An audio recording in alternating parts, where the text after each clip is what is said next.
Hey y'all, it's Paula with Hillbilly Orchids. Welcome back to my channel. Hope everybody's had a fantastic week. It's the weekend time again. Here we are at Phal Friday. I woke up this morning with my arm hurting pretty good. So I'm trying to take a moment and slowly ease into this day. I gotta go over here and water those two shelf units over there still. I got everybody else in the grow space done. Everybody. But those last two shelves over there. Oops. So, yeah. But unfortunately, I woke up this morning and my arm's really kind of hurting. So, I said the next best thing I got to do is I gotta make Phal Friday. So, here we are. Phalaenopsis Friday. Back around again. And then I, of course, had to sit and debate on like what we're going to talk about. So, yeah, and everything around here has been pretty crazy this past week. I want to send out a huge thank you to everybody. We had a lot of bad rain this week here in Fairmont, West Virginia, and it was bad. Fairmont got hit pretty bad. Other places got hit, really bad and even worse than what we did.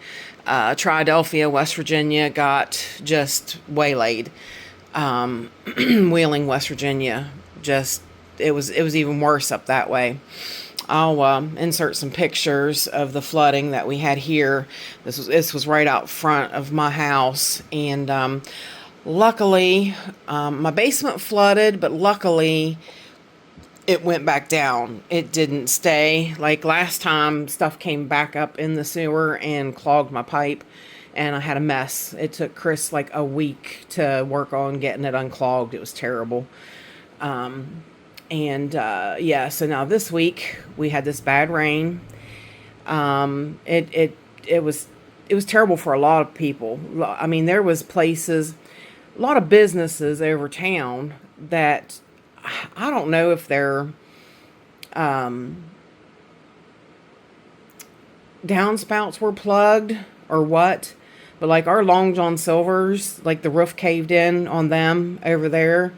There was an apartment building that the water built up on top of it because it couldn't come out the downspouts, and it was just like a huge river on top of the apartment building, and it just crushed the building. So, what else is it going to do? It was terrible. It displaced so many people out of their homes and stuff. But, yeah, and the guy that owned the place, he's like, he issued a statement. It was nothing. He's just saying that he's working with people, agencies to get the people placed. That's all. So, but at least he did do that. But it's like, why did the water build up so badly like that on top of a building? And it crushed the building. That's what it, just so much weight from all that water. It was a lot of water, it came down so fast, and, yeah, it just had nowhere to go. But oddly enough too, as fast as it come down, it disappeared fast. Like when it receded, it just receded super fast. So I was kind of surprised about that. I was actually on the phone with Miss Betty when it was going on, and I was like, I was talking to Miss Betty about it. I was actually on the phone with my husband because he wasn't home at the time that all of it was going on. So I was worried about where he was at, where his business is. Our car was parked there. The tail end of our car was starting to get underwater. So luckily somebody was at the shop and he left the keys in it so they could move it. I might have lost my car again. It could have been real bad, but everything panned out. I do have basement cleanup that has to get done, but some places were bringing in some supplies, so I need to see about today getting a hold of them, see if I can get some supplies. Some of those push brooms and things will make cleanup in a basement a lot easier. But yeah. So, and I do want to thank so many of you for reaching out and asking me if I was okay. That really meant a lot. And, yeah, I appreciate that. That was really sweet of you guys, to worry about me and check on me. I can't, it's just makes my heart good, you know? It really does. You guys are so great. So great. I love each and every one of you. You're amazing. And I do really appreciate that. So sweet of you guys. Absolutely. So, what do you want to talk about on Phal Friday? What do you want to talk about? How about the myth of cutting spikes? How about the myth of cutting spikes? It is a big myth. It is a big myth.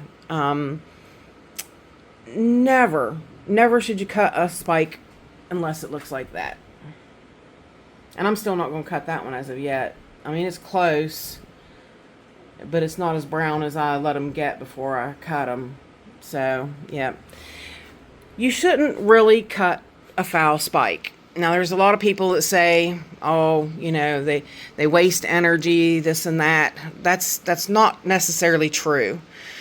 There is a lot of potassium in that spike. A lot of potassium. Actually, it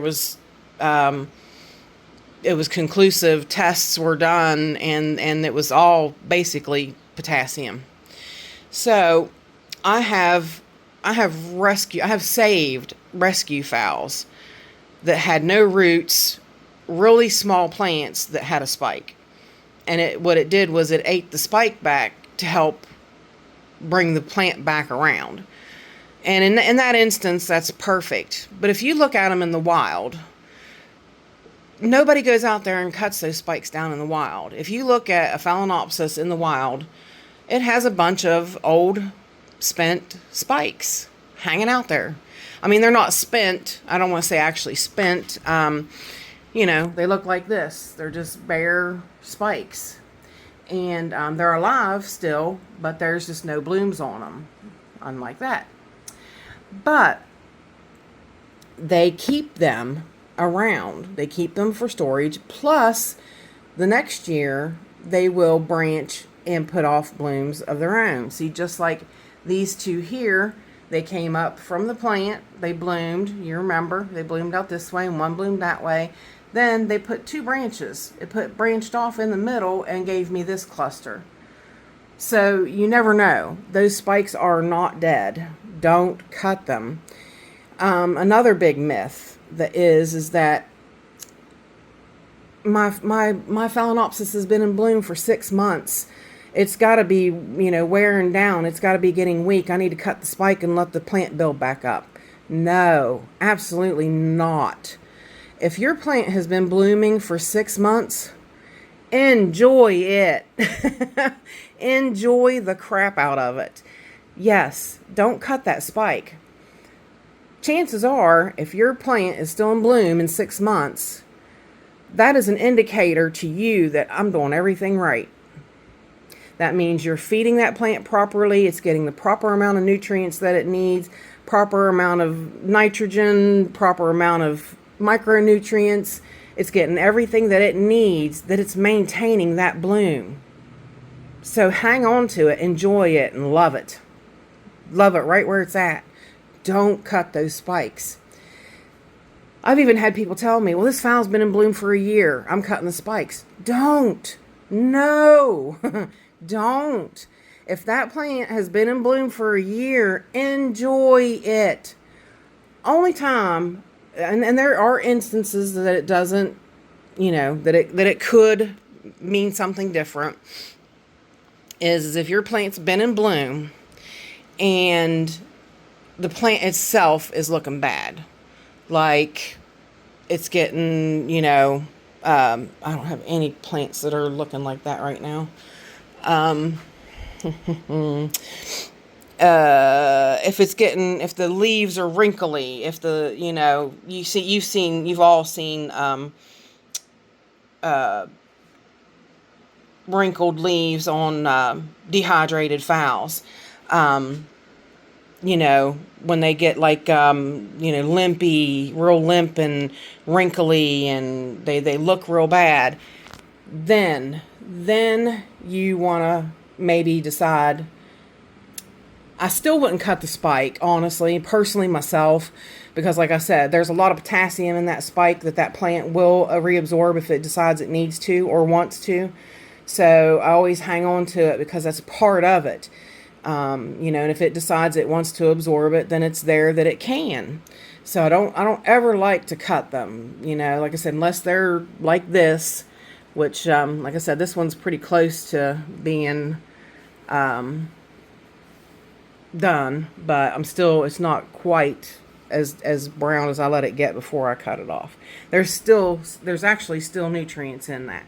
You wouldn't think so, but there's still stuff in there that if that plant wants to absorb it back, I will let it. But yeah, if your plant's still blooming after a year, leave it be. If it's looking like this and the leaves are all shiny and it's all, they got firm leaves and they're growing new leaves maybe, don't cut that spike. Enjoy those blooms. Don't cut that spike. Don't. If it's been in bloom for a year, that means you're feeding it well. You're taking care of it well. That means it's liking what you're doing. So don't mess with it. Why? Why mess with it? Exactly. It really is a myth that, people are like, oh, I just know it's been in bloom all that time. If your plant looks good and you got plenty of roots, leave it be. Leave it be and enjoy it. Sometimes we overread. I always tell you, it's best to read what these plants are doing and what they want and what they need. But sometimes we can overread into what they're doing and what they want. And, we can kind of overkill, which is not good. Not good at all. Not good at all. But, so that's basically my little schmeal on cutting phal spikes. Check this out. I just noticed this. The little single O guy is progressing. Oh, it's not going to show you. There it is.